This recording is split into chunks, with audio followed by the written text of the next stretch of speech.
आपण पाहतात BN news Badlapur नामा।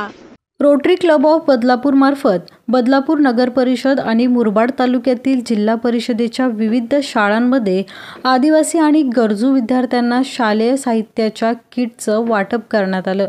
4 जुलै ते 29 जुलै असा हा उपक्रम राबविण्यात आला। मुरबाड तालुक्यातील पळू केंद्रातील गोरेगाव, सावरेचीवाडी, उंबरवाडी, वांगणीजवळील गोरेगाव जिल्हा परिषद शाळा, मानकिवली नगर परिषद अशा एकूण 21 शाळांमध्ये 650 शालेय साहित्याच्या किटचं वाटप करण्यात आलं। यावेळी रोटरी क्लब ऑफ बदलापूरचे अध्यक्ष डॉक्टर दिलीप चौधरी, सचिव आशुतोष कुलकर्णी, महेश जाधव, प्रकाश शिंदे, वसंत मोरे, विशाल दिघे, हेमंत आपटे, दीपाली चौधरी, शर्वरी कुलकर्णी, नेहा आपटे, मनीषा मोरे, प्रतिभा जाधव उपस्थित होते।